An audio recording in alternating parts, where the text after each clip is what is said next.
ஆதி திருச்சபை இயேசுவின் உயிர்ப்பின் மீதுதான் கட்டி எழுப்பப்பட்டது.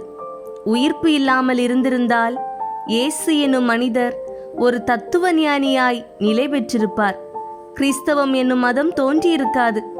நல்லா போதிச்சாரு மனுஷன், நல்லதுக்கு காலமில்ல, கடைசியில கொன்னுட்டாங்க என அவரது வாழ்க்கை வரலாறு முடிவுக்கு வந்திருக்கும்.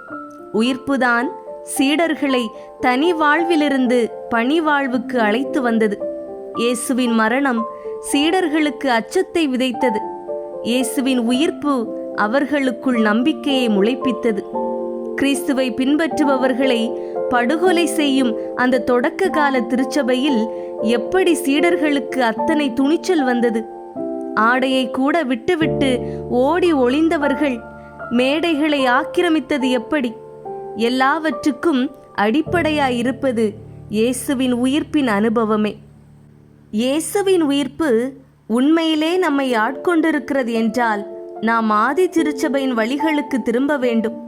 ஆதி திருச்சபை மக்கள் அனைவரும் தங்களுக்குரியதை இல்லாதவர்களோடு பகிர்ந்து கொண்டார்கள். எளிமையான வாழ்க்கையையே அவர்கள் தேர்ந்தெடுத்தார்கள். ஜெபத்திலும் அன்பின் செயல்களிலும் அவர்கள் ஈடுபட்டிருந்தார்கள். பெருமையடித்துக் கொள்ளும் எதையும் அவர்கள் செய்யவில்லை. வாழ்க்கை முறையை எளிமையாய் கட்டமைத்தது போல தங்கள் செயல்களையும் தாழ்மையில் வெளிப்படுத்தினார்கள். கர்வத்தின் பக்கம் அவர்கள் தலை சாய்க்கவில்லை.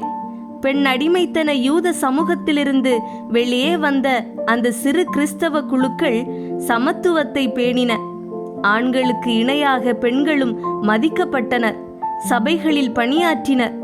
செல்வந்தர்களுக்கு ஒரு மரியாதை, எளியவர்களுக்கு ஒரு மரியாதை எனும் நிலை அன்று இருக்கவில்லை. ஆதி திருச்சபை மக்கள் தொடர்ந்து இயேசுவின் அற்புத செயல்களை அனுபவித்துக் கொண்டே இருந்தார்கள். இயேசுவின் பெயர் பல புதுமைகளை செய்தது. எனவே கிறிஸ்தவ சமூகம் என்பது மேன்மையானது எனும் சிந்தனை பரவியது. ஆதி திருச்சபை காலம்தான் கிறிஸ்தவர்கள் மிகப்பெரிய அச்சுறுத்தல்களுக்கு ஆளான காலம். தாங்கள் இயேசுவை போல துன்புற்று இறந்தால் இயேசுவால் உயிருடன் எழுப்பப்படுவோம் எனும் ஆழமான விசுவாசம் அவர்களிடம் இருந்தது. எனவே இரத்த சாட்சியாய் மரிக்க அவர்கள் தயங்கவே இல்லை. இதுவும் பிற மத மக்களுக்கு வியப்பை கொடுத்தது. ஆதி திருச்சபையை ஒட்டிய எழுத்து பதிவுகளில் கிறிஸ்தவர்களின் விருந்தோம்பல் மிக சிறப்பாக பதிவு செய்யப்பட்டிருக்கிறது. பிறர் மேல் ஆழமான கரிசனையும் அன்பும் அவர்கள் கொண்டிருந்தார்கள். இன்றைக்கு இயேசுவை புகழ்வதை பிரதானமாக்கி கொண்டிருக்கின்றன திருச்சபைகள். ஆனால் அன்று அப்படியல்ல. அவரது செயல்களை பின்பற்றுவதையே குழுக்கள் முன்னிறுத்தின. தொடக்க கால கிறிஸ்தவர்கள் எல்லாருமே இயேசுவின் வருகைக்கு தங்களை ஆயத்தமாக்கி கொண்டிருந்தார்கள். அதற்காகவே தங்கள் சொல், செயல் அனைத்தையும் தூய்மைப்படுத்தி கொண்டார்கள். இப்படி ஆதி திருச்சபை பல்வேறு சிறப்பு இயல்புகளை கொண்டிருந்தது. இன்று நாம் பல நூற்றாண்டுகளை கடந்து வந்து விட்டோம். ஒரு கணம் நின்று நிதானிப்போம்.